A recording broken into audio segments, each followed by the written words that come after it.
From the Toronto Star, I'm Raju Mudder, and this matters.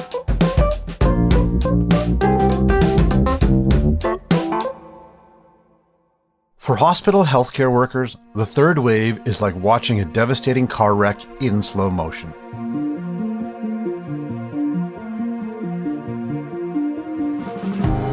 Despite accurate modeling and dire warnings, Ontario's third wave is filling up intensive care units and hospitals, forcing patient transfers, causing field hospitals to open, and many more consequences. Frontline health workers are warning things are going to get worse before they might get better. But will our healthcare system be able to withstand the devastating onslaught of this disease and the casualties to come? Megan Ogilvie is a health reporter for The Star, who has been speaking to doctors and healthcare professionals across the province throughout the pandemic.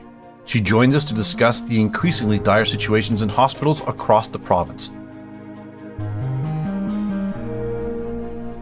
Megan, thank you so much for making the time to be with us today. Yes, of course. I'm happy to help. It's a really important story. Yes, it is. And there have been dire warnings about ICUs across this province for a while. I want to get to some of the extraordinary measures that are being taken right now, but we have to start. I know you've been talking to a lot of doctors. How are they right now? They've got to be exhausted, frustrated, scared. Yeah, definitely all of those things. And I'd say not just doctors, but nurses and health administrators, everyone in the hospital and health system feels all of those things. And I would add angry as well. They're really angry. I think we've seen that in some of our recent STAR coverage. I've been speaking with physicians and health workers for 14 months. And the tone of our conversations are really different this third wave. Last spring, there was certainly fear. There was a fear of this unknown virus. There was worries over PPE, concern of taking the virus home to their families. But they also had an abundance of energy and adrenaline that they could bring to work to help get through those emotions. And 1 year later, it feels entirely different. Health workers are coming into this third wave, which is, the worst yet in our hospital system. And they're exhausted and tired. And without a lot of remaining resilience, I think they're scared.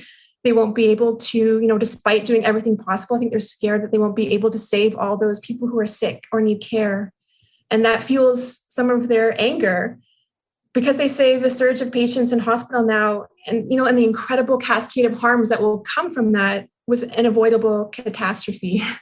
And I know that sounds like really over the top, but I do feel like that's how physicians and health workers are feeling right now, that what we're facing was largely avoidable with public health measures and good governance. There have been 1,372 people admitted to Ontario's ICU since March 1st. And that is 1,372 families whose lives, to some degree, have been decimated over the past several weeks.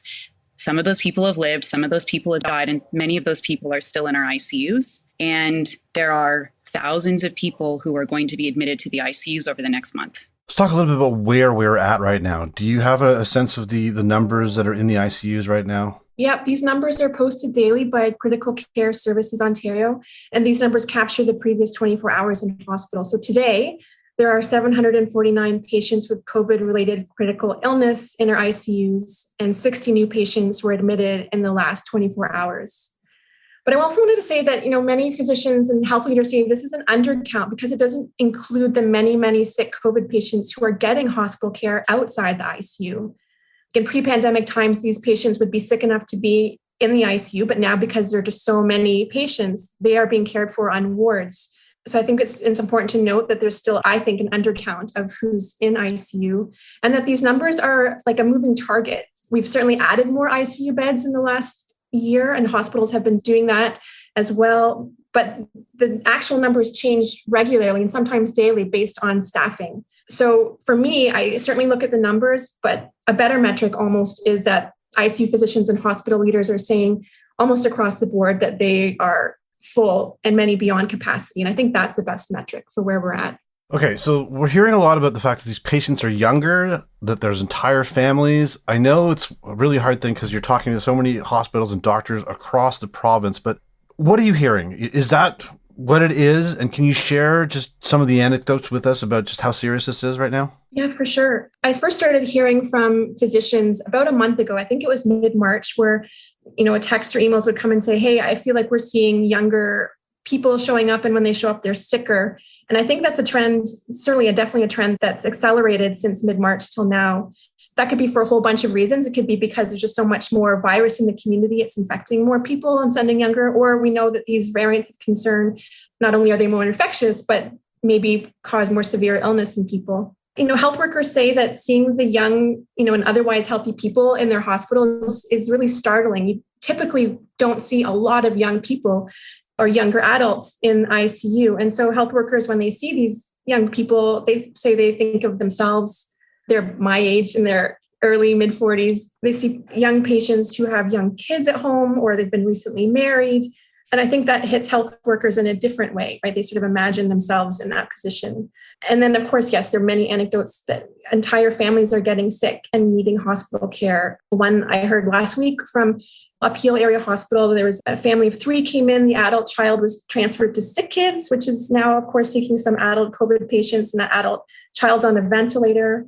One parent was admitted to the hospital in critical care, and the other parent, who was also quite ill but was still able to go home, is now at home isolating with the 2 people he loves most in a separate hospitals. Another anecdote comes from North York General Hospital. They recently had a mom come in and her 2 adult daughters. The adult daughters were in ICU. The mom was on another ward. Thankfully, last I heard, they were all okay. But the idea that whole families are coming in really sick with the virus and being cared for is just really extraordinary. So far in wave 3, we've admitted 7 husband and wife couples.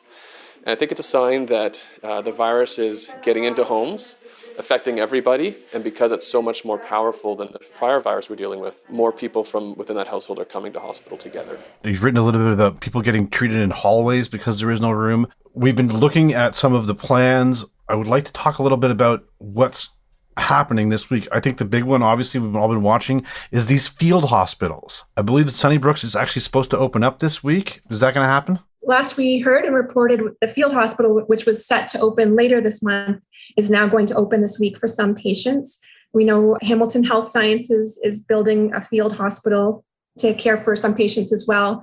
I think these are like the visual representations of the extraordinary measures hospitals are going to. But for me, and they're startling, right? We don't see tents going up in parking lots. This is not normal. But for me, it's all of the efforts inside the hospital that are more extraordinary. And so, I've reported on them, but some of these inside the hospital measures are hospital for sick children, creating an ICU for younger adults, or, the same hospital, sick kids, accepting 50 pediatric patients from all the other GTA hospitals. I mean, imagine dozens of ill kids being sent far from home. Yes, they're being sent to an amazing hospital, but they're still being sent to a far from home to clear beds for COVID patients. When I heard that last week, that for me was the real visual representation of the crisis point in the pandemic. We've got dozens of patients being transferred out of overwhelmed hospitals, ramping down surgeries, staff and redeployment. All of the things happening inside the hospital, I think, are even more extraordinary than the tents going up in parking lots. We'll be right back.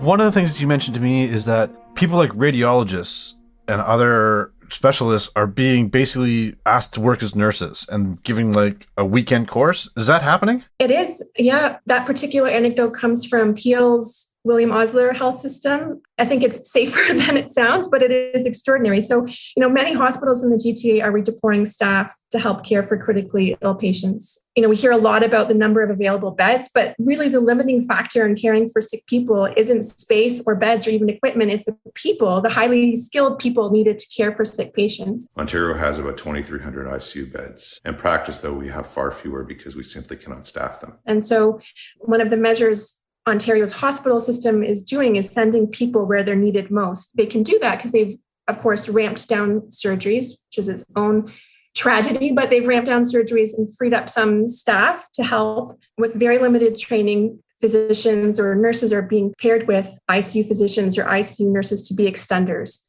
So you imagine like a team in a critical care ward, you'll have an ICU physician who's got other physicians, maybe an anesthetist or a primary care physician or a radiologist working under him or her to care for more patients. They can sort of add more patients to their roster by having physicians paired up with an ICU doctor. And the same is being done with nurses, where a team-based approach of a critical care nurse is overseeing other nurses in a unit, just as a way to be able to help human resources amongst more patients. You mentioned it a little bit already. Sick kids now has adults. There's been lots of movement happening there, but let's talk a little bit about the people being transferred all over the province. Where is that right now? I think I heard in one of the news meetings last week that Kingston was basically full. Like, do we know how the sort of the spillover effect and what's happening right now? Last I heard, the widespread patient transfers is still happening weekly and every day. And this is, I think, is the first measure, one of the first measures put in place to manage capacity. So, the burden of COVID in our hospital system is not distributed evenly. From our reporting, we know that there are hospitals who have had the most pressures. And the idea of mass patient transfers is to help even out that burden of care. So one hospital doesn't go under. I would expect that dozens more patients will be transferred out of the GTA, or at least within the GTA in the coming days. And they are going as far away as London or Barrie, Kingston, and last weekend, Ottawa, for the first time, started to take patients from the GTA. The other fallout you mentioned is canceling surgeries and other procedures. Obviously, they're dealing with this massive problem right now, but do we have any idea of what level of surgeries? Talking heart surgeries? Is basically everything done? Like, what's going on with that? And is there a date on when they're going to restart that? No, I think we know that directive was sent out across the province. It came into effect a week ago, last Monday. It seems like a lifetime ago.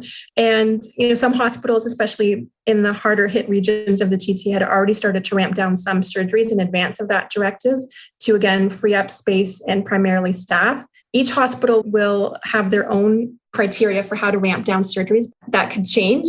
At UHN, the University Health Network, the physician leader who's in charge of that ramp down at Toronto General, Toronto Western, basically said it like this: if somebody has a life, limb, or vision threatening problem, we're going to be there and we will be able to take care of those patients. But many others who are waiting for surgery or a procedure, those will be on pause. So I think a very clear barometer is life, limb, or vision threatening problem. You will get your surgery. Many, many, many other patients will be waiting. And for how long, we don't know.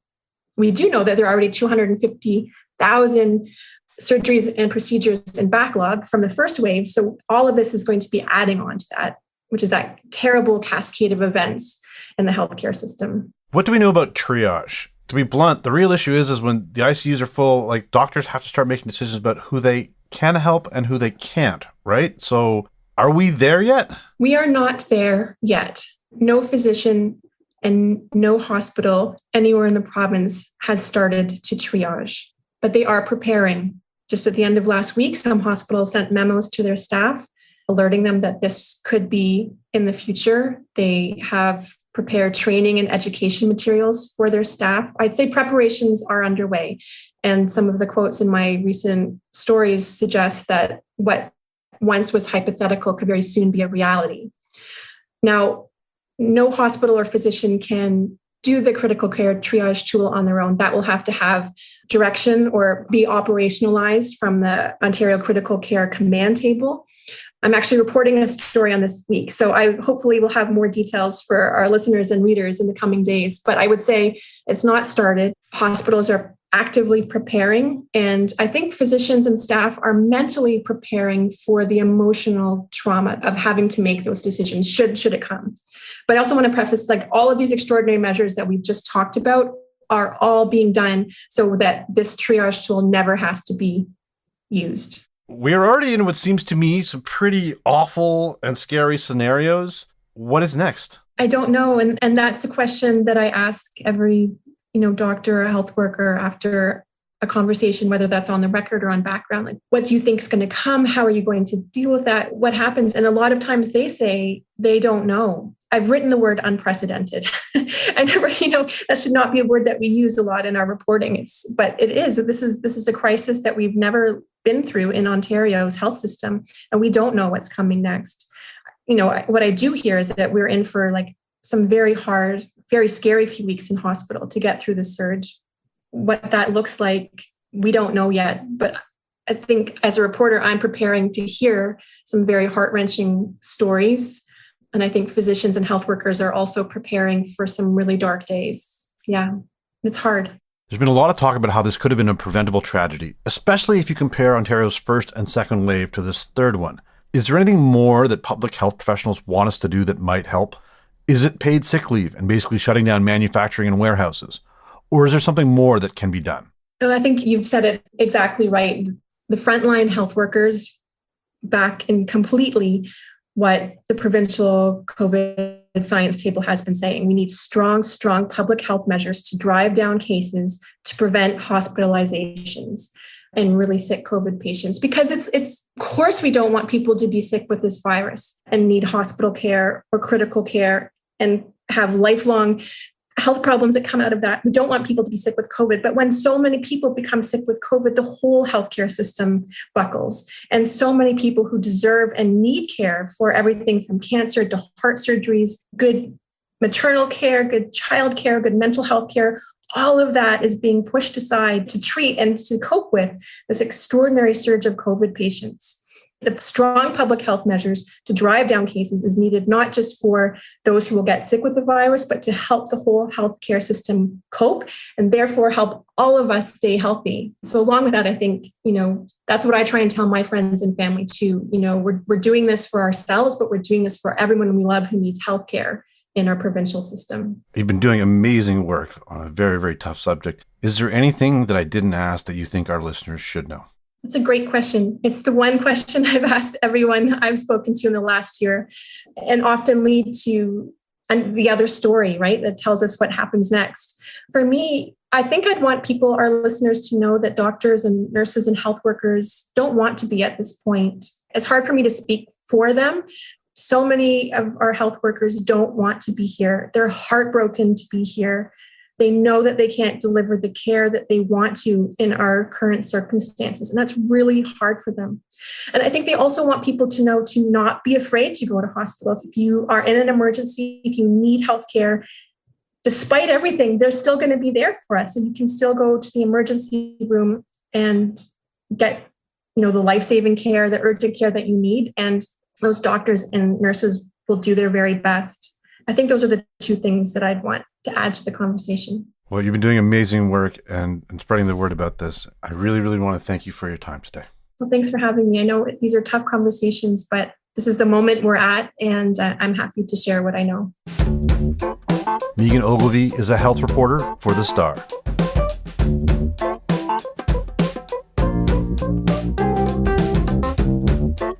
That's it for today. Thanks so much for joining us.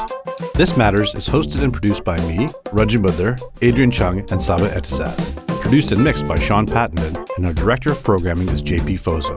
Our show theme music is by So Called, and our episode music is by Mike DeAngelis. We want to hear what stories matter to you. Please send us comments, questions, or ideas to thismatters@thestar.ca. Please consider supporting the journalism the Toronto Star newsroom does at thestar.com. And don't forget to subscribe to This Matters on Apple Podcasts, Spotify, or wherever you listen to your favorite podcasts. Let's talk soon.